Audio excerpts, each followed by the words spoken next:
Public बाहर टाड़ी बैठे तब नीचे दबे पड़े रहे। एकदम से सब निकली गई एक दूसरे से।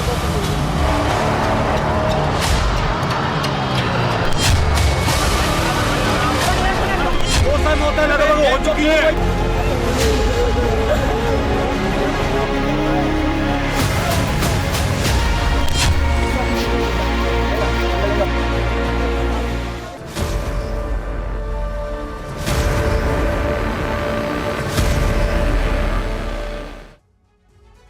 नमस्कार, आपके साथ मैं हूं सुरभि शर्मा और आज की इस सबसे और दुखद खबर पर इस वक्त जिस तरीके से जांच को लेकर जानकारियां सामने आ रही है, हमारे सहयोगी लगातार मौके पर पहुंचकर हमें हर एक जानकारी दे रहे हैं कि इस वक्त की स्थिति क्या है। इन तमाम बड़ी खबरों पर और जानकारी के लिए मेरे साथ इस वक्त मेरे सहयोगी करुणा शंकर भी मौजूद हैं और हाथरस भगदड़ में ही जिस तरीके से मौत का आंकड़ा बढ़ता जा रहा है, दुखद खबर यह है कि अब 121 लोग अपनी जान गंवा चुके हैं। आपको बता दें 28 घायलों का अस्पताल में इलाज भी जारी है और 72 शवों की शिनाख्त हो चुकी है। हालांकि पोस्टमार्टम के बाद परिवार को जिस तरीके से शव सौंपे जा रहे हैं, रोते बिलखते परिवारों की एक एक पुकार आपको हम सुनाएंगे।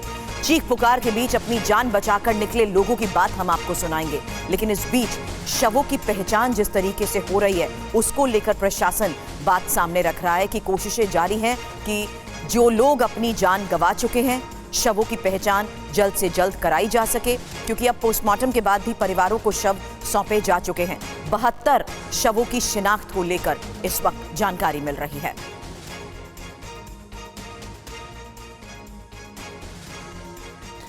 तो सवाल यही है कि आखिर 121 मौतों का जिम्मेदार कौन है। एक और बड़ी खबर आपको बताएं, हाथरस में सत्संग में भगदड़ के मामले में एफआईआर दर्ज हुई है। एफआईआर में बाबा साकार हरि का नाम ही नहीं है। मुख्य सेवादार के खिलाफ एफआईआर दर्ज हुई है। अज्ञात आयोजकों के खिलाफ एफआईआर दर्ज हुई है।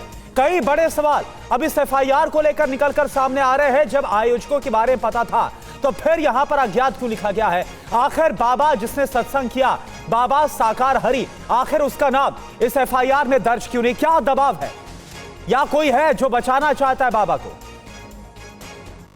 जो जानकारी इस वक्त एफआईआर को लेकर मेरे सहयोगी दे रहे थे, उसी बारे में इंफॉर्मेशन वॉल पर भी जानकारी अब आपके सामने रखेंगे, क्योंकि यही एफआईआर की कॉपी और एफआईआर में कही गई बड़ी बातें अब इंफॉर्मेशन वॉल पर आपके सामने रख रही हूं, जहां देखिए किस तरीके से इसके कुछ मुख्य अंश को इसलिए भी आपके सामने हमने हाईलाइट करते हुए रखा है क्योंकि कुचल रहे लोगों को रोकने तथा इस घटना में घायल हुए व्यक्तियों के मौके पर छूटे सामान, कपड़े, जूता, चप्पल को उठाकर निकटवर्ती खेत में फसल में फेंककर साक्ष्य छिपाए गए हैं। अब जिस तरीके से साक्ष्यों को छिपाने की बात इसमें कही जा रही है, यह बड़ी बात है। अब मुख्य सेवादार के खिलाफ एफआईआर में क्या क्या है, वही इंफॉर्मेशन इस वक्त हम आपको दिखा रहे हैं, क्योंकि बड़ी खबर यह सामने आई है जहां अज्ञात आयोजकों के खिलाफ यह एफआईआर दर्ज हुई है। अब आगे इसमें यह साफ तौर पर लिखा हुआ है कि इस प्रकार आयोजकों एवं सेवादारों के उक्त कृत्य से बड़ी संख्या में निर्दोष लोग मारे गए हैं। यानी दो बड़ी बातें अभी तक की 4 लाइनों में मैंने आपको बताई हैं कि किस तरीके से साक्ष्यों को छिपाया गया। दूसरी और मुख्य बात कि आयोजकों एवं सेवादारों के उक्त कृत्य से बड़ी संख्या में निर्दोष लोगों की मौत हुई है। अब ये निर्दोष लोगों की मौत का जिम्मेदार कौन है? वो आयोजक और सेवादार। लेकिन इनके खिलाफ एक्शन को लेकर क्या खबर है? कुछ भी नहीं, क्योंकि इनके नाम तक एफआईआर में नहीं है। तथा गंभीर रूप से घायल आयोजकों एवं सेवादारों का यह कृत्य भारतीय न्याय संहिता 2023 की धारा 105, 110, 126, 223, 238 के अंतर्गत अपराध है और निवेदन है कि प्रथम सूचना रिपोर्ट दर्ज कर आवश्यक कार्रवाई करने की कृपा करे। अब जिस तरीके से इस पूरे मामले पर बड़ी कार्रवाई को लेकर खबर आ रही है, ये उसी एफआईआर की कॉपी और किस किस के नाम इसमें है। मुख्य सेवादार देव प्रकाश मधुकर, अन्य आयोजक व अन्य सेवादार नाम पता अज्ञात। ये पता है आपको, हम इस वक्त आपको पढ़कर इसलिए भी बता रहे हैं क्योंकि यहां हैरानी इस बात की है कि बाबा का तो नाम ही नहीं है। हैरानी इस बात की है कि यहां पर अन्य सेवादार, अन्य आयोजक, मुख्य सेवादार देव प्रकाश मधुकर का नाम सामने आ रहा है, पता अज्ञात। अब पिता का नाम राम सिंह बताया जा रहा है और साथ ही न्यू कॉलोनी दमदपुरा कस्बा। ये जो पूरी जानकारी है, अज्ञात ये शब्द हाथरस उत्तर प्रदेश भारत, ये अज्ञात शब्द इसमें जो लिखा गया है, इसी को लेकर इस वक्त हम उठा रहे हैं सवाल उस जांच को लेकर, क्योंकि 121 लोगों की मौत का जिम्मेदार आखिर है कौन, इसका पता कैसे चलेगा? क्या अज्ञात के खिलाफ हो रही जांच के आधार पर यह पता लग पाएगा कि आयोजक और आयोजकों की इस लापरवाही की वजह से अभी तक इस हादसे में 121 लोग अपनी जान गंवा चुके हैं? करुणा, बिल्कुल, तो सवाल यही है कि कौन थे, वो सब कुछ पता लेकिन फिर भी अज्ञात। अब आप देखिए, क्या 121 मौत पर पर्दा डालने की कोशिश की जा रही है? यह बड़ा सवाल है पुलिस प्रशासन की तरफ से। क्या भोले बाबा को बचाने की तैयारी में जुटा है? क्योंकि ये जो बाबा है वो खुद को भोले बाबा की उपाधि भी देता था। क्या लापरवाही से मौत को साजिश बनाने की कोशिश की जा रही है? क्या मुख्य आरोपी भोले बाबा को सेफ पैसेज देने की तैयारी? यह बड़ा सवाल है। भोले बाबा को बचाने वाला कोई अफसर है, कोई अधिकारी है या फिर कोई नेता है? आखिर क्यों भोले बाबा का ये जो बाबा है इसका नाम एफआईआर में नहीं है? किसके दबाव में? यह बड़ा अहम सवाल है। किसके दबाव में एफआईआर में भोले बाबा का नाम, उसका जिक्र तक नहीं किया गया और अभी यही फरार है बाबा। जिस बाबा के बारे में आप बोल रहे हैं करुणा, मैं तो भोले शब्द का इस्तेमाल भी उसके नाम में इस्तेमाल नहीं करना चाहूंगी, क्योंकि आस्था जुड़ी है हमारी भोले शब्द से भी। और ऐसे में इस तरीके के बाबा जो अभी तक फरार बताए जा रहे हैं, एफआईआर को लेकर इस वक्त हम सबसे बड़ी बात और इन्वेस्टिगेशन जिस लिहाज से इस पूरे मामले पर हो रही है वही इंफॉर्मेशन रख रहे हैं, क्योंकि आयोजनकर्ता मुख्य सेवादार देव प्रकाश मधुकर, अन्य सेवादार, ये क्यों आखिर इस तरीके से एफआईआर को देखते हुए ही कई सवाल अब खड़े हो रहे हैं, क्योंकि मुख्य प्रवचनकर्ता बाबा साकार विश्वहरि का नाम तो इस एफआईआर में है ही नहीं। तो एफआईआर की जो बड़ी बातें आ रही हैं उसके मुताबिक ये साफ है कि आयोजनकर्ताओं ने पिछले सत्संग में जुटने वाली भीड़ भी छिपाई है। और इंपॉर्टेंट इसमें यह है कि सत्संग में 80,000 लोगों के इकट्ठा होने की अनुमति मांगी गई थी। लाखों की संख्या में लोग यहां पर मौजूद थे। और अब एफआईआर की बड़ी बातों में यह भी साफ है कि सत्संग कार्यक्रम में 2.5 लाख से ज्यादा लोगों की भीड़ इकट्ठा हुई।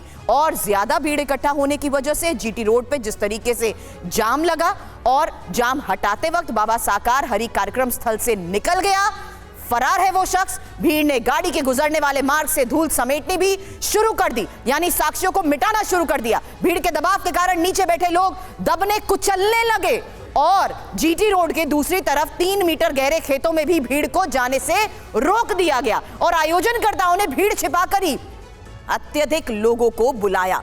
अब इसमें यह भी साफ है कि घटनास्थल पर पड़े जूते, चप्पल, सामान को फसलों में छिपाया गया है। और यही जानकारी हमारे 3 सहयोगी लगातार हमें दे रहे हैं। विपिन चौबे घटनास्थल पर मौजूद चीख पुकार के बीच निकले लोगों से बातचीत कर चुके हैं। जो साक्ष्य वहां पर अभी भी सामने आ रहे हैं वो सबसे बड़ा सबूत है। आपको बता दूं, मेरे सहयोगी पुनीत शर्मा भी लगातार इस बारे में हमें अपडेट दे रहे हैं कि आखिर किस तरीके से पूरे मामले की जांच को देखते हुए अब एफआईआर सामने आने के बाद भी कई बड़े सवाल खड़े हो चुके हैं। साथ ही इस बीच आपको बता दूं कि हमारे तीसरे सहयोगी भी मुझे नजर आ रहे हैं, जिनसे हम इस बारे में पूरे मामले की इन्वेस्टिगेशन को लेकर बात करेंगे। लेकिन सबसे पहले विपिन, आपके पास आना चाहूंगी। ये जो बात सामने आ रही है कि किस तरीके से आसपास के इलाके को बंद कर दिया गया, यानी खुला इलाका था जहां लोग बचकर किसी हद तक अपनी जान तो बचा पाते, वो रास्ता भी उनके लिए बंद कर दिया गया। और अब उन्हीं भीड़ में कुचले लोगों के सामान को छिपाने की भी कोशिशें शुरू हो चुकी हैं।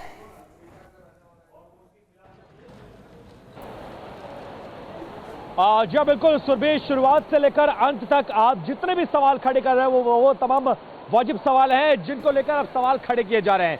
सबसे बड़ी बात यह है कि यहाँ पर जो भी इंतजाम थे वो सिर्फ बाबा के लिए थे। बाबा के लिए बैठने का वेटिंग लॉन्च, बाबा के लिए टॉयलेट, बाबा के गाड़ियों के लिए आने जाने के लिए अलग व्यवस्था, बाबा के मंच अलग बाबा के लिए। लेकिन जो भीड़ आई थी उसके लिए कोई इंतजाम नहीं थे, कोई टॉयलेट नहीं, कोई आने जाने का एंट्री और एग्जिट का प्रॉपर इंतजाम नहीं, कोई सुरक्षा नहीं। बाबा की सुरक्षा के लिए सेवादारों की एक बड़ी फौज, लेकिन 50,000 से लेकर 1.5 लाख के बीच में दावा किया जा रहा है कि भीड़ आई थी, उसके लिए कोई इंतजाम नहीं। यही वजह है कि बाबा जब निकले यहां से तो खुद को तथाकथित भगवान घोषित करके रखा हुआ था जो शख्स, उसको छूने के लिए, उसके चरणों की रज को पाने के लिए लोग सामने की तरफ, मैं आपको दिखाने की कोशिश करता हूं, देखिए सामने की तरफ, क्योंकि इस वक्त भीषण बारिश भी यहां पर हो रही है, सामने की तरफ निकलते हैं। और जो हाईवे जहां पर आपको गाड़ियां नजर आएंगी, उसी हाईवे के दूसरी तरफ ये पूरा हादसा हुआ है। मैं जहां पर मौजूद हूं सुरभि, वहां पर छोटे छोटे बच्चों की चप्पलें बिखरी हुई हैं, दूध की बोतलें हैं, महिलाओं के पर्स हैं, आधार कार्ड है और ऐसी ऐसी चीजें जिसको देखकर आपका दिल दहल जाए कि लोगों को संभालने का मौका नहीं मिला, अपने बच्चों के दूध की बोतलों को संभालने का मौका नहीं मिला। लेकिन इन सब के बावजूद, इस बड़ी गलती के बावजूद, क्योंकि सीधे तौर पर जो गलती बाबा और उसके सेवादारों की है वो तो है ही, लेकिन लोकल एडमिनिस्ट्रेशन कहां था, पुलिस कहां थी, व्यवस्था कहां पर थी, इंटेलिजेंस यूनिट कहां था, उसकी रिपोर्ट कहां थी और रिपोर्ट पहुंची तो कार्रवाई क्यों नहीं की गई, ये तमाम बड़े सवाल है। अब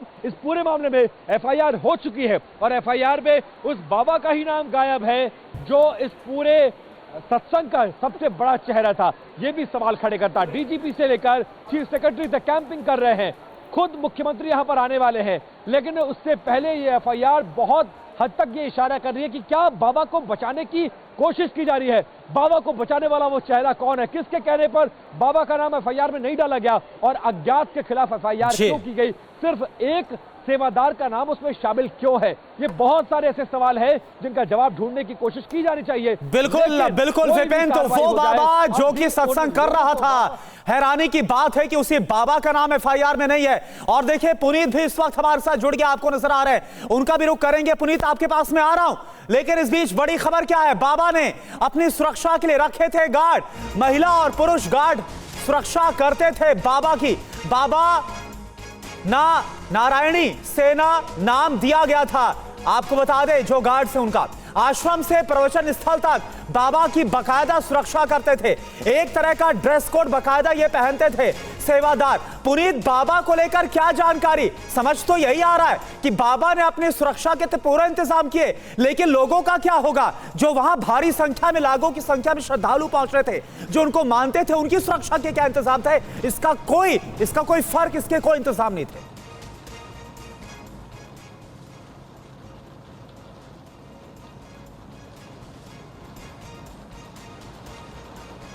बिल्कुल, देखिए बाबा खुद को भगवान बताते थे। अब 121 श्रद्धालुओं की मौत के बाद बाबा विलुप्त हो गए। बाबा को ढूंढने के लिए पुलिस लगी हुई है और बाबा पुलिस से भी लगातार आंख मिचौली खेल रहे हैं, बाबा तक पुलिस नहीं पहुंच पा रही है। सबसे बड़ी बात यह है कि जब 100 मतलब हजारों की संख्या में जो श्रद्धालु थे वो बाबा की चरण रज पाने के लिए आपस में गिरे जा रहे थे और जब उनकी मौत हो गई तो बाबा उनको श्रद्धांजलि देने तक के लिए सामने नहीं आ रहे हैं और ना ही कानून की मदद के लिए वो सामने आ रहा है ताकि वो अपना बयान पुलिस के सामने दर्ज करा सके। सबसे बड़ा सवाल यहाँ पर ये उठता है, जब ये हादसा हुआ, 121 लोगों की मौत हुई, तो उसके बाद यहाँ पर 2 मंत्रियों को भेजा गया, डीजीपी ने यहाँ पर कैंपिंग की, मुख्य सचिव आए, लेकिन रात में जब इन सभी के होने के बावजूद मुकदमा दर्ज किया गया तो इस पूरे मामले में जो सबसे अहम कड़ी थे बाबा स्वामी नारायण साकार हरि, उनके नाम का कहीं कोई जिक्र ही नहीं आरोपियों में, सिर्फ सेवादारों के ऊपर और मुख्य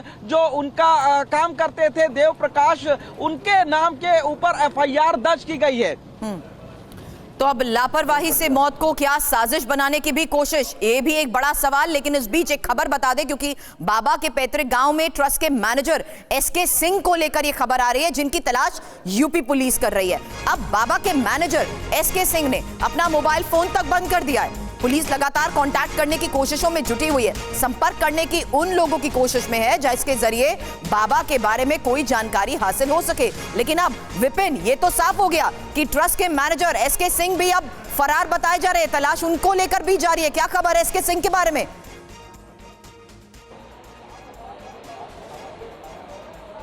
देखिए सुरभि, हाथरस, एटा, अलीगढ़, मैनपुरी और ये तमाम वो इलाके हैं जो बाबा का गढ़ कहा जाता था और इन गढ़ों में बाबा के कई ऐसे चेहरे थे जो पूरे कामकाज को या पूरे व्यापार समझ लीजिए, पूरे सिस्टम को उनके संभालते थे।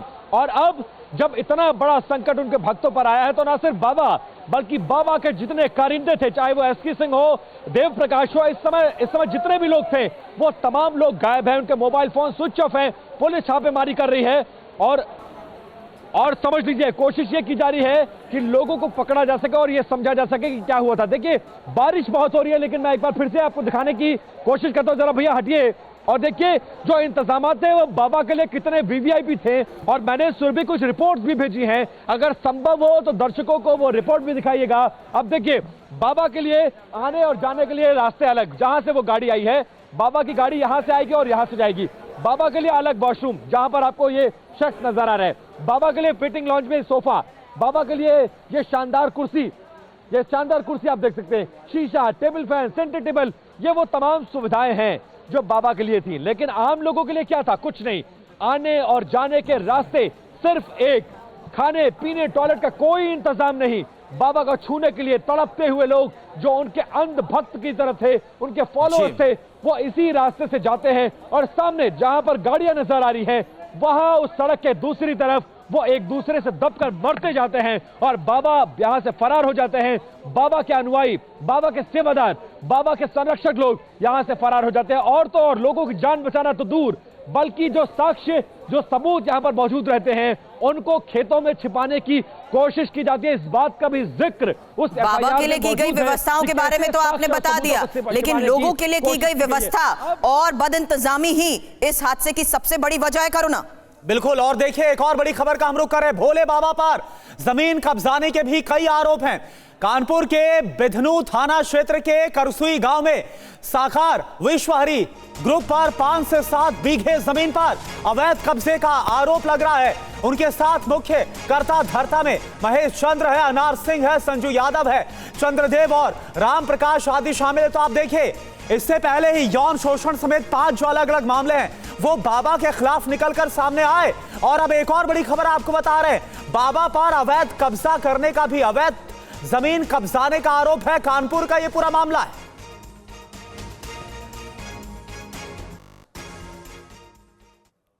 तो फिलहाल आपको बता दें, पुलिस की शुरुआती जांच में बाबा पर कई बड़े खुलासे हो रहे हैं। बड़ी खबर यह है क्योंकि बाबा पर यौन शोषण समेत 5 मुकदमे पहले से दर्ज हैं और बाबा के आगरा, अलीगढ़, राजस्थान में जिस तरीके से ठिकाने हैं उसको लेकर भी जांच की जा रही है। लेकिन अब यौन शोषण समेत 5 मुकदमे दर्ज हैं बाबा के ऊपर और जिस तरीके से पूरे मामले की इन्वेस्टिगेशन हो रही है, बड़े खुलासे हो रहे हैं। और एक और बड़ी खबर, हाथरस भगदड़ के बाद से बाबा फरार है। बाबा की तलाश में जगह जगह छापेमारी हो रही है। बाबा के मैनपुरी आश्रम भी पुलिस पहुंची है। पुलिस को मैनपुरी आश्रम में बाबा नहीं मिला, परिसर के अंदर बाबा मौजूद नहीं है। पुलिस की तरफ से यह कहा गया है। तो बाबा जिसको सुनने के लिए, देखने के लिए लाखों की संख्या में भीड़ आई थी, उसमें से अभी तक 121 श्रद्धालुओं की मौत हो गई, लेकिन बाबा फरार है। उनकी सुध लेने के लिए नहीं पहुंच रहा बाबा।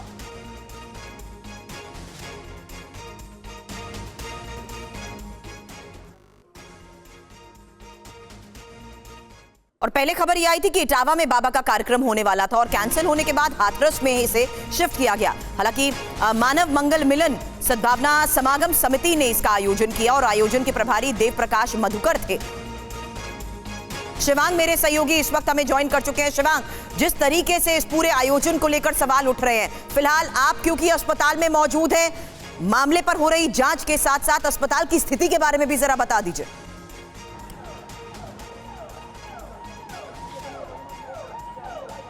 देखिए सुरभि, करीब 34 शव यहाँ पे कल देर रात पहुंचे थे, जिसमें से करीब 32 शवों का जो पोस्टमार्टम है वो खत्म हो चुका है। मात्र 2 शव और हैं जिनका पोस्टमार्टम होना है।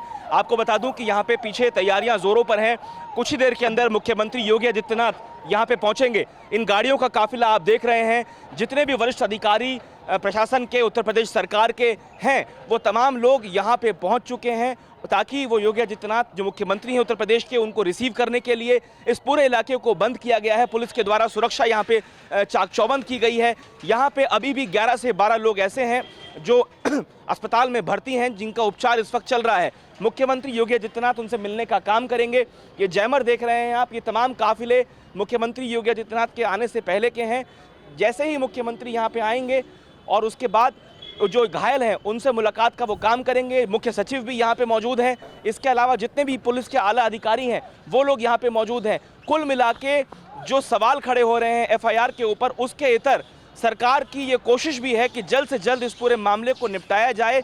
जो पोस्टमार्टम्स होने हैं, जो परिजन हैं, उनको उनके शव दे दिए जाएं। इसके अलावा व्यवस्था जो है, जिनका उपचार होना है, उनकी ठीक तरीके से उनकी व्यवस्था पूरी देखी जाए। सरकार ने हालांकि मुआवजे का ऐलान तो किया है, बावजूद इसके कहीं ना कहीं जो परिजन है उनमें खासा आक्रोश भी है कि आखिर क्यों पूरी व्यवस्था ठीक से नहीं की गई, जितने लोगों की इजाजत दी गई थी पुलिस ने और प्रशासन ने उस पर अमल क्यों नहीं करवाया, जिसके चलते इतना बड़ा हादसा बिल्कुल बिल्कुल शिवांग। और यह भी जानकारी है कि जब यहां पर शुरुआत में घायलों को लाया जा रहा था, मृतकों को लाया जा रहा था, तो कैसे इस अस्पताल में तमाम बद इंतजामी के भी आरोप लगे थे उनके परिजनों की तरफ से। आप बने रहिए हमारे साथ। इस बीच बाबा को लेकर एक और बड़ा खुलासा आपके सामने हम कर रहे हैं। बाबा के कपड़े और जूते बाकायदा विशेष तौर पर डिजाइन होते थे। बाबा के शौक आप देखिए, कपड़ों के लिए बाकायदा एक पर्सनल डिजाइनर बाबा ने रखा हुआ था।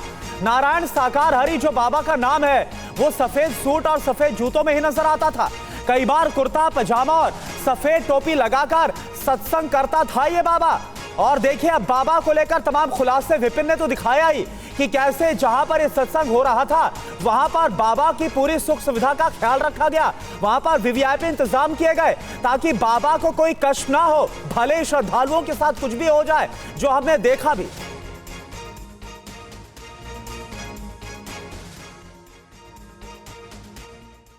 आपको दिखाते हैं बाबा सूरजपाल उर्फ बाबा साकार हरि का काफिला। ये वीडियो राजस्थान का बताया जा रहा है, जिसमें बाबा की गाड़ी के पीछे सैकड़ों लोग दौड़ते हुए नजर आए। इसमें उसके सुरक्षा कर्मी भी हैं और समर्थक भी। इसी तरह के दिखावे के कारण ही हाथरस के सत्संग में भी भगदड़ मची।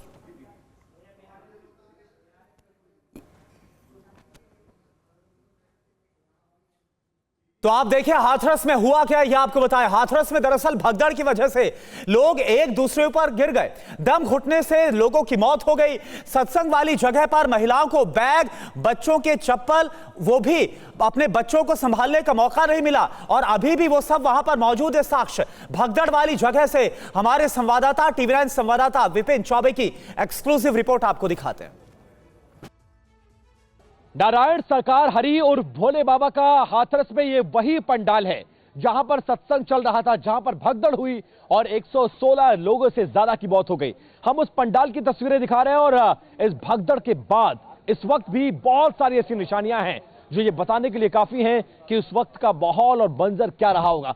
सबसे पहले उस पंडाल की तस्वीरें देखिए जहां पर बाबा का ये प्रवचन चल रहा था, और बाबा प्रवचन करके पीछे, ठीक इसके पीछे एक वीवीआईपी रास्ता है। उस वीवीआईपी रास्ते से बाबा की गाड़ी उस तरफ से होते हुए, सामने एक पंडाल आपको नजर आ रहा है, उधर से होते हुए हाईवे की तरफ भाग जाता है। लेकिन बाकी की भीड़ यहीं पर रह जाती है और उस दौरान वो भगदड़ मचती है बाबा के पास पहुंचने के लिए, और उसमें ये तमाम लोग मारे जाते हैं। लेकिन अभी भी यहां पर बहुत सारे ऐसे साक्ष्य और सबूत हैं जो ये बता रहे हैं कि तस्वीरें कितनी भयानक रही होंगी। सबसे पहले आप ये तस्वीरें देखिए, जो महिलाएं, बच्चे यहां पर आए थे, उनको अपने सामान को छूने तक का मौका नहीं मिला। वो सारी टोपियां आपको यहां पर नजर आएंगी बच्चों की, इसके अलावा महिलाओं के पर्स नजर आएंगे, जो पूरी सब्जी दिया गया था खाने में वो नजर आएगा, साथ ही साथ वो टिफिन, बाल्टियां, पानी की बोतलें, ये आप देखिए, पानी की बोतलें देखिए, मग्गे देखिए, टिफिन देखिए, उस बरसाती में खाना देखिए, महिलाओं के पर्स देखिए। ये तमाम चीजें ऐसी हैं जिसमें लोगों को संभलने तक का मौका नहीं मिला। इसके अलावा जो सबसे ज्यादा दिल को दहला देने वाली तस्वीर है वो एक छोटे से बच्चे के, संभवतः 1.5 साल का बच्चा है। आप देखिए इस तरह से लोगों को अपने जूते चप्पल छोड़कर भागना पड़ा जान बचाने के लिए। ये देखिए कितना छोटा बच्चा रहा होगा जिसकी ये चप्पल है, चप्पल निकाली होगी माँ बाप के साथ उसने, और यहां बैठकर वो सत्संग में शामिल हुआ होगा। लेकिन उसको क्या मालूम रहा होगा कि उसको यहां से संभलने तक का मौका नहीं मिलेगा, और उसकी चप्पल इस बात की तस्दीक कर रही है कि कितने छोटे छोटे बच्चे, महिलाएं जो छोटे बच्चों के साथ थी, वो अपने बच्चों तक को यहां पर लेकर आई थी और इस हादसे का शिकार हो गई। अब इसके अलावा मैं इकट्ठा किया हो गया वो सामान जो अब पंडाल से लाकर यहां पर रख दिया गया है कि शायद इसके जरिए उनकी शिनाख्त हो सके। अब आप देखिए, उन महिलाओं के पर्स आपको नजर आएंगे, बच्चों के टिफिन नजर आएंगे, इसके अलावा उनके कपड़े नजर आएंगे। लोगों के कपड़े तक खुद खुल गए। इस भगदड़ में, इस भीड़ में लोग एक दूसरे के पैरों से कुचल कुचल कर मर गए। लोगों को संभलने तक का मौका नहीं मिला, और सिर्फ इसलिए क्योंकि वो बाबा के पैरों की रज चाहते थे। इसके अलावा जो एक और तस्वीर मुझे नजर आ रही है वो एक छोटे से बच्चे की दूध की बोतल है। सोचिए कितना छोटा बच्चा रहा होगा जो उसकी मां उसको लेकर यहां पर आई होगी, और ये उसके दूध की बोतल है। उस तक को उठाने का उस मां को मौका नहीं मिला। वो पर्स, दूध की बोतल और पूरी सब्जी जो यहाँ के प्रसाद में दिया जा रहा था, उसको छोड़कर भागना पड़ा है। ये सारे इंतजाम उन लोगों के लिए थे जो बाबा जिनके दम पर बने हुए हैं और जो बाबा को सुनने आए थे। लेकिन इससे इतर एक दूसरी तस्वीर है। इन भयानक तस्वीरों को देखिए और इसके जरिए अंदाजा लगाइए। लोगों के बैग्स पड़े हुए हैं, महिलाओं के पर्स पड़े हुए हैं, चप्पलें पड़ी हुई हैं, पानी की बोतलें, दूध की बोतलें, साड़ियां और इसके अलावा छोटे छोटे बच्चों के चप्पल, जूते, जो इस बात की तस्दीक कर रही हैं कि यहां पर हालात कैसे रहेंगे। ये सामान्य इंतजाम थे उन सामान्य लोगों के लिए जो बाबा को सुनने आए थे, लेकिन बाबा के लिए इंतजाम इससे अलग थे।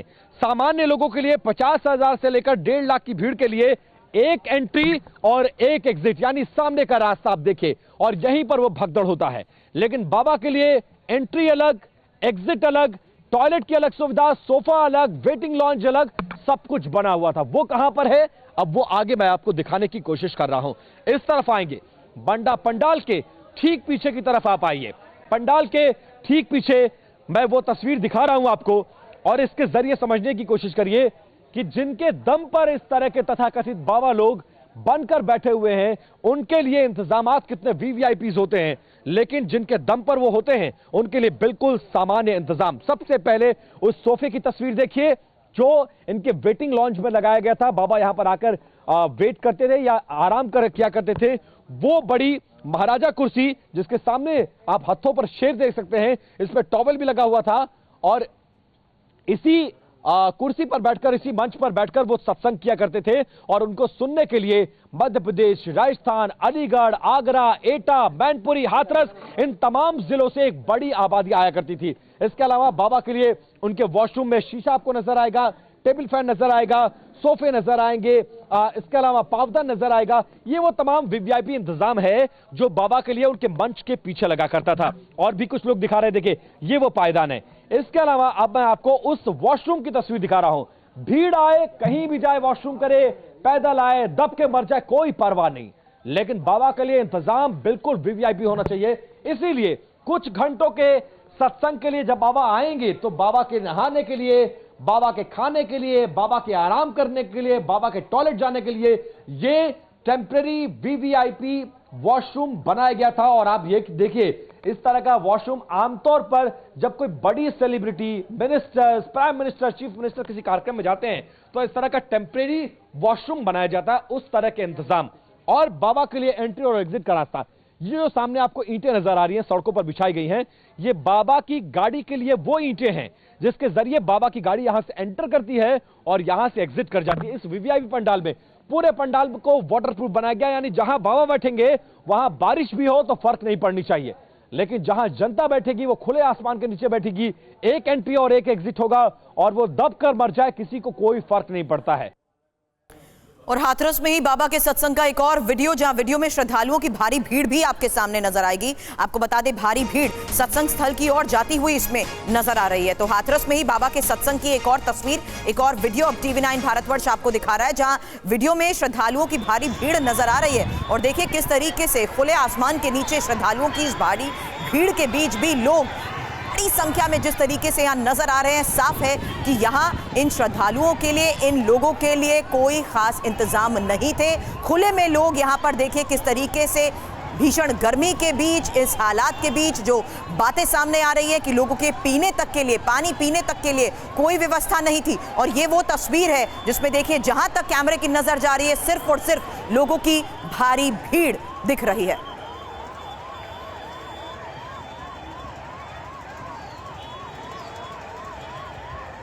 ये कल की ही वो तस्वीर आपके सामने है, 2 जुलाई की वो तस्वीर, जिससे ये साफ है कि किस तरीके से इस पूरे इलाके में लोगों की भारी भीड़ नजर आ रही थी। और लोगों की इसी भारी भीड़ के बीच देखिए किस तरीके से हाथ से पंखा चलाते हुए लोग नजर आ रहे हैं। बताया ये भी जा रहा है कि यहाँ पर लोगों के लिए कोई भी व्यवस्थाएं नहीं थी, पीने के लिए गर्मी में पानी तक नहीं था। और यही वजह है कि यहाँ पर जिस तरीके से लगातार भारी भीड़ के बीच हालात बिगड़ते गए तो लोगों को संभलने तक का मौका नहीं मिला। हाथरस में ही बाबा के सत्संग की ये वो तस्वीर अब आपके सामने है और इसी तस्वीर के आधार पर यह साफ है कि श्रद्धालुओं की भारी भीड़ के बीच उनके लिए किसी तरीके की कोई व्यवस्थाएं भी नहीं थी। और हादसा, जो हाथरस में हादसा हुआ, हाथरस हादसे पर एक और बड़ा अपडेट आपको दे दें। लोकल इंटेलिजेंस को नहीं था भीड़ का अंदाजा। ये भी अपने आप में बड़ा सवाल है। भीड़ के हिसाब से प्रशासन की कोई तैयारियां नहीं थी। पंडाल में व्यवस्था बाबा की टीम देखती है, पुलिस बाहर से सुरक्षा को संभाल रही थी। लेकिन बड़ा गंभीर सवाल कि आखिर कैसे जो लोकल इंटेलिजेंस है उस तक इंफॉर्मेशन नहीं पहुंच पाई कि यहां पर इतनी बड़ी संख्या में लोग पहुंच रहे हैं। बड़ा फेलियर निकलकर सामने आ रहा है विपिन, क्योंकि परमिशन थी हजारों की, पहुंच गए लाखों, और यहां पर लोकल इंटेलिजेंस को कुछ पता ही नहीं, कुछ भनक नहीं।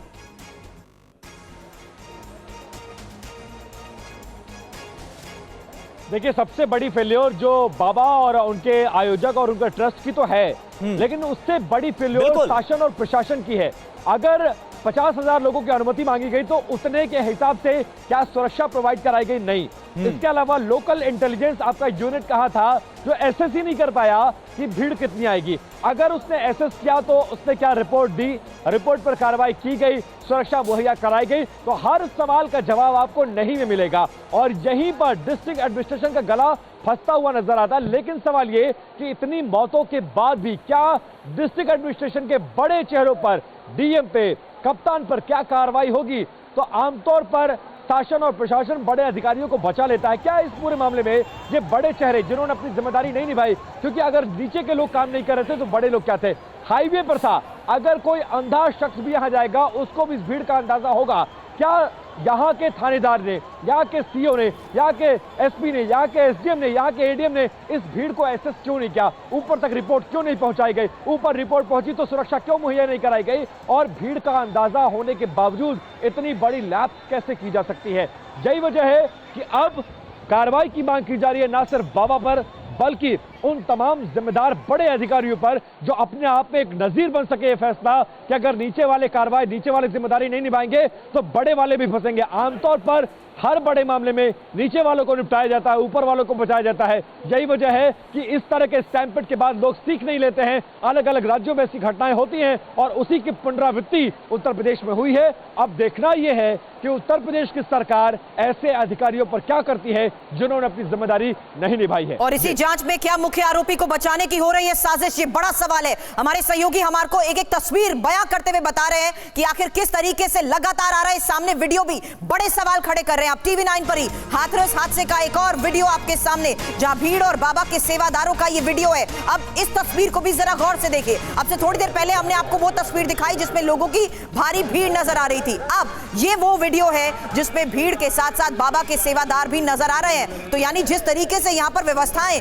बाबा की एंट्री और एग्जिट को लेकर की गई थी, जिस तरीके से पूरे एरिया को बैरिकेड बाकायदा एक सुरक्षा के लिहाज से कर दिया गया था, वहीं पर मौजूद सेवादारों का एक और वीडियो सामने आया है। और विपिन, इसी बात का आप जिक्र कर रहे थे कि खुद की एंट्री एग्जिट और अपने सेवादारों और अपने बड़े ओहदे वाले लोगों के लिए बकायदा पूरी व्यवस्था थी। और उसका एक और सबूत, क्योंकि यहां बाबा के सेवादारों का यह वीडियो अब आपने सामने पहुंचाया।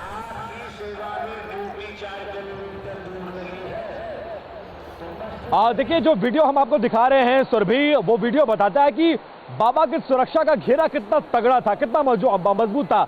बाबा का काफिला जब चलता था तो काली वर्दी में उसके सेवादार उसकी सुरक्षा करते थे। इसके अलावा पुलिस की तरह वर्दी में उसके पहले डी को घेरा गया है। और सबसे बड़ी बात यहां आने के बाद जो मुझे लोगों ने बताया है कि भीड़ चाहे 10,000 की हो, 50,000 की हो या 5 लाख की हो, बाबा के कार्यक्रम में मोबाइल से वीडियो बनाना अलाउड नहीं था, क्योंकि बाबा को डर था कि बाबा सोशल मीडिया पर नहीं जाना चाहता था। बाबा भक्तों के डायरेक्ट कांटेक्ट में रहना चाहता था और इसीलिए कोई बड़ी सोशल मीडिया प्रोफाइल नहीं, कोई वीडियो नहीं पोस्ट किया गया है, कोई महिमा मंडित करने की कोशिश नहीं की गई है। और इसी बात का ख्याल हर सेवादार रखता है। जिस शख्स ने हमें ये वीडियो दिया है, जैसे ही वो वीडियो बनाता है, सेवादार की नजर उस पर आती है। आखिरी हिस्से में आप देखेंगे वो सेवादार दौड़ कर जाता है और मोबाइल के वीडियो को बंद करा देता है। और हमें दर्जनों ऐसे लोग मिले जिन्होंने ये बताया है कि बाबा के कार्यक्रम में मोबाइल से वीडियो बनाना अलाउड नहीं था। तो बाबा को डर किस बात का था? सबसे बड़ा सवाल यह है, क्या बाबा को पहले से पता था कि इस तरह की घटनाएं हो सकती हैं?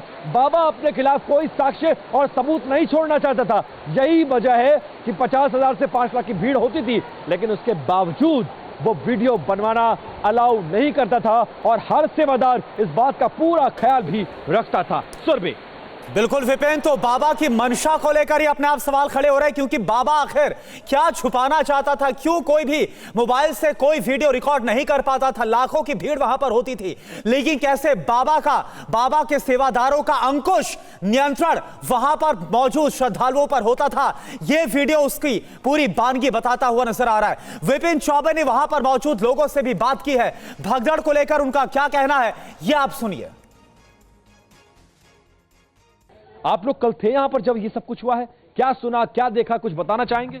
नाली में डरे आदमी, भीड़ के मारे दब गए आदमी। हाँ। और यहाँ से आदमी जब चले तो भीड़ के रेला के टक्कर में जनानी आदमी बच्चे नीचे दब गए थे। और यहाँ पुलिस प्रशासन था ही नहीं। बाबा यहाँ पे बैठे थे, बाबा देखने के बाद में वो अपने प्रवचन देने के बाद में चले गए, वो गाड़ी निकले तैसे उसके बाद में भीड़ भाड़ में धक्के से लोग दबकर मर गए। बाबा के लिए आने का इंतजाम अलग, जाने का इंतजाम अलग, टॉयलेट का इंतजाम अलग, बैठने का इंतजाम अलग, आराम करने का इंतजाम अलग, लेकिन जनता के लिए कोई इंतजाम नहीं। जनता के लिए चौड़ा था, क्लियर।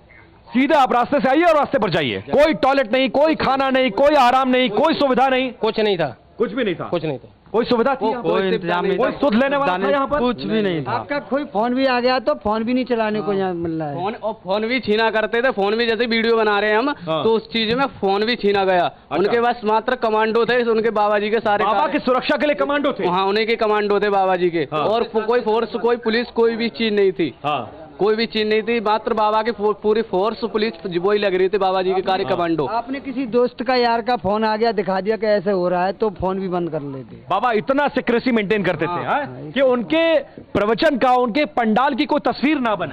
क्यों? बाबा जानते थे ऐसा कुछ हो सकता है? क्या बाबा डरते थे कैमरों से? पता नहीं है क्या है, जानते होते तो ऐसा थोड़ा नहीं होता। अगर इतने ही जानकार होते तो फिर भी ना होते ऊपर वाले। और मैं कितनी भीड़, अच्छा ये बताइए आप लोग एक अंदाजे से बताइए, कितनी भीड़ रही होगी? कम से कम 5 लाख भीड़ होगी। 5 लाख आप कह रहे हैं, हम आधी भी मान लेते हैं। अगर 2 लाख भी भीड़ थी तो 2 लाख 1.5 लाख पे कितनी पुलिस रही होगी? पुलिस प्रशासन तो कम था, लेकिन उनको भी हटा दिया गया था। उनके बाबा 10-15 पुलिस थी बस, ज्यादा नहीं, उससे अलावा नहीं। 50,000 भी भीड़ मान ले तो क्या 50,000 की भीड़ को 15 पुलिसकर्मी कंट्रोल कर सकते हैं? नहीं कर सकते। हाँ दादा, नहीं, पुलिस वाले ज्यादा नहीं थे, पुलिस प्रशासन बहुत कम था, बहुत कम था।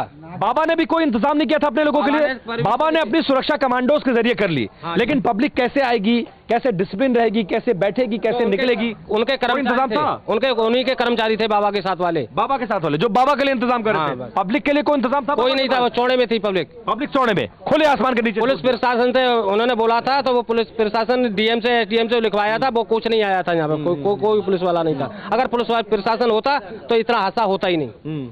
अगर पुलिस प्रशासन होती तो पहली चूक आप लोग मानते हैं कि जिला प्रशासन की है, पुलिस की है? पुलिस की है, और किसकी है? पूरी तरह से। तो आप समझ सकते हैं, ये वो प्रत्यक्षदर्शी हैं जो सबसे पहले मौके पर पहुंचते हैं। ये वो वीवीआईपी तस्वीरें हैं, ये वो वीवीआईपी मंच है, ये वो वीवीआईपी पंडाल है जहां से बाबा प्रवचन कर रहे थे। और इसके अलावा वो तस्वीरें भी मैंने आपको दिखाई जिसको देखकर आपका दिल भर जाएगा। छोटे छोटे बच्चों की चप्पलें हैं, दूध की बोतलें हैं, बहुत कुछ ऐसा है, यकीन मानिए, जो देखकर यह लग रहा है कि कितनी बड़ी लापरवाही बरती गई होगी।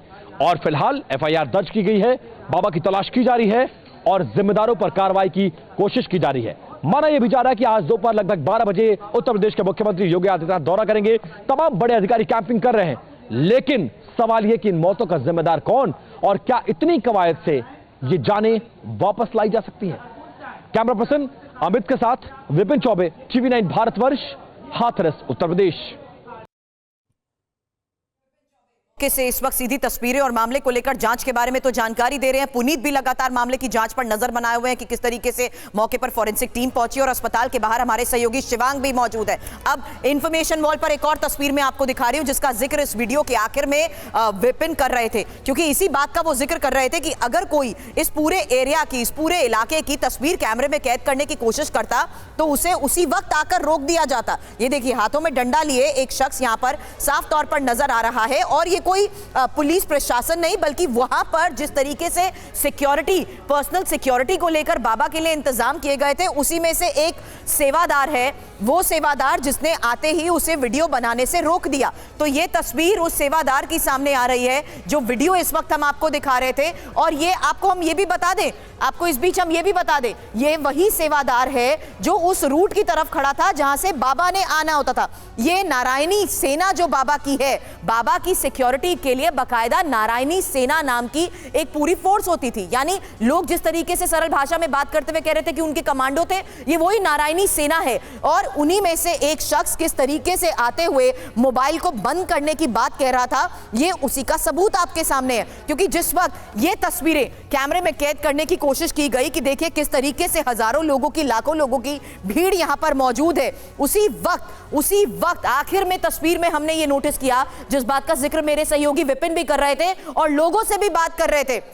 ये जितने भी लोग आपको टोपी में यहां नजर आ रहे हैं, हालांकि एक यूनिफॉर्म इनकी है, और जितने ही लोग आपको यहां पर टोपी में नजर आ रहे हैं, ये सभी वो सेवादार हैं और नारायणी सेना जो पूरी तरीके से यहां पर बाबा की सिक्योरिटी के लिए होती थी, उसी के लोग बताए जा रहे हैं, जो आकर यहां पर रोकने लगा कि वीडियो ना बनाया जाए, तस्वीरों को कैमरे में कैद नहीं किया जाए। अब ये जो पूरा एरिया, जो व्यवस्था जिसका बार बार विपिन जिक्र कर रहे हैं कि बाबा के लिए तो पूरा रूट बनाया गया था, ये देखिए यहां भी आप देखेंगे तो पूरी तरीके से ये साफ नजर आ रहा है कि बकायदा एक पूरी टीम खड़ी है। यानी आप कह सकते हैं वो वॉलंटियर्स, वो सेवादार की पूरी एक टीम यहां पर खड़ी हुई है। टोपी में जितने लोग आपको यहां पर नजर आ रहे हैं ना इन तस्वीरों में, ये सब लेयर बाय लेयर यहां पर खड़े हैं। यानी ये देखिए यहां पर अगर आपको हरे रंग का ये पूरा एक एरिया जिस तरीके से पर्दा नजर आ रहा है, जो टेंट का पूरा हिस्सा बना रखा है, उसकी दूसरी तरफ भी और आगे तरफ भी, आगे और पीछे हर तरफ टोपी में ये वो लोग नजर आ रहे हैं जिन्हें ये पूरी सेना कही जाती है, जो बाबा के आने और जाने का पूरा इंतजाम करते हैं। ये इसका नाम है नारायणी सेना, और ये वो नारायणी सेना के सेवादार हैं जो बाबा के आने से पहले यहां पर और उसी दौरान वहां पर मौजूद थे। अब इन्हीं की देख रेख में ये जो पूरी ह्यूमन चेन इन सेवादारों ने, नारायणी सेना ने बना रखी थी, ये एक सबसे बड़ा सेफ एग्जिट जोन बना बाबा का। हादसा होने के बाद यहां से बाहर निकलने का भी विपिन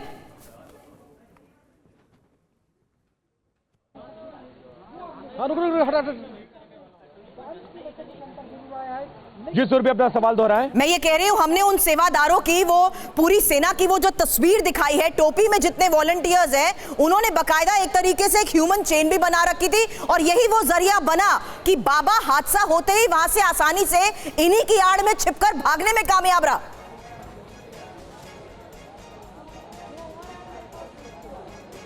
देखिए थोड़ी सी कंफ्यूजन है सुरभि। देखिए बाबा हादसे से के बाद नहीं यहां से गए हैं, बल्कि मैं वही बात कह रही हूँ, वो इंतजाम ही तो सबूत है विपिन। यही जो इनकी नारायणी सेना है, नारायणी सेना जिस तरीके से जहां से बाबा जो कॉरिडोर रूट बनाया जाता है वहां पर खड़े हो जाते हैं ताकि बाबा आसानी से जा सके। जाहिर सी बात है इन्हीं की आड़ में ही बाबा उसी वक्त हादसे के दौरान भी यहां से निकलने में भी तो कामयाब रहे ना। यही लोग तो ढाल बने बाबा की, जिनके जरिए हम ये कह सकते हैं कि आसानी से बाबा फरार होने में कामयाब रहा।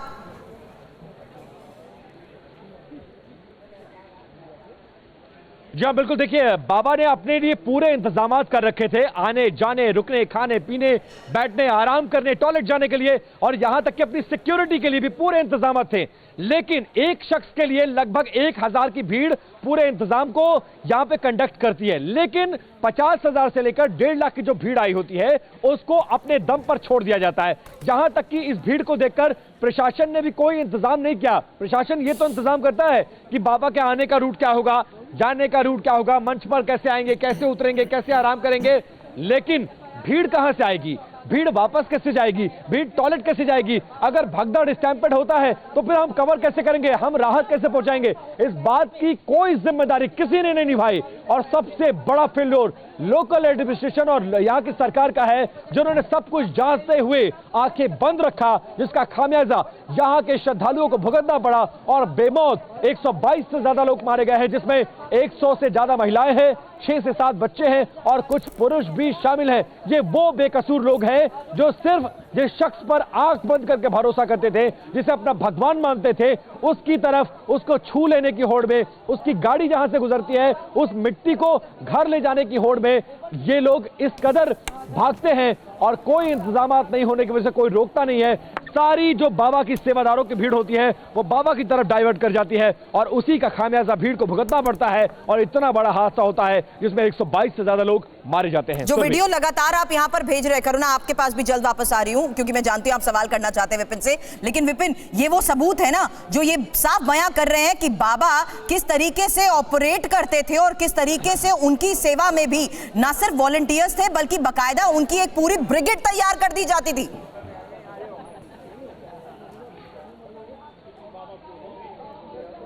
बिल्कुल, बाबा की अपनी पूरी ब्रिगेड थी और बाबा को पुलिस की जांच पर या कह लीजिए या पुलिस की सुरक्षा पर कोई भरोसा नहीं था। यही वजह है कि बाबा जहां भी कार्यक्रम के लिए जाते थे काली वर्दी में, बाबा के जो ब्लैक कैट कमांडोज आप कह दीजिए जो बाबा की गाड़ी को प्रोटेक्शन देते थे। बिल्कुल, और विपिन देखिए एक के बाद एक बाबा को लेकर बड़े खुलासे और बाबा को लेकर और बड़ा खुलासा। हाथरस में सत्संग करने वाले बाबा साकार हरि का एक और वायरल वीडियो सामने आया है। बाबा सत्संग में आर्टिफिशियल बिजली गर्जना करता था। ये देखिए आप, मंच पर आर्टिफिशियल सुदर्शन चक्र धारण करता था।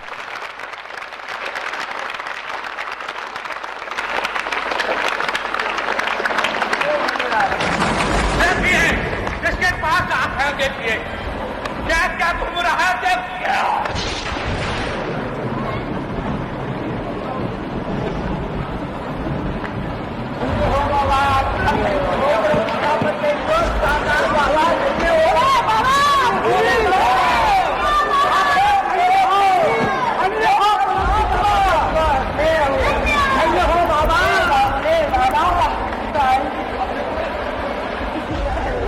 तो ये देखिए तस्वीर हम आपको दिखा रहे हैं, बाबा का पाखंड देखिए किस तरह से जिस मंच से बाबा प्रवचन करता था वहां पर बिजली गिराने का इफेक्ट आपको नजर आ रहा है, सुदर्शन चक्र, और कैसे खुद को भगवान की तरह पेश करने की कोशिश करता था। फिर आप देखिए,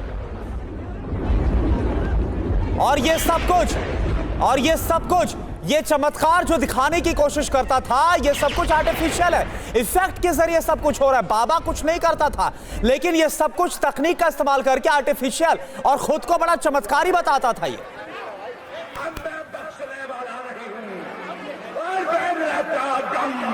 दूर सकता मैं विष्णु यात्रा संकल्प करता हूँ, संकल्प करता हूँ, संकल्प करता हूँ, अल्लाह अनंत अधर्म का नाश करूंगा और मानवीय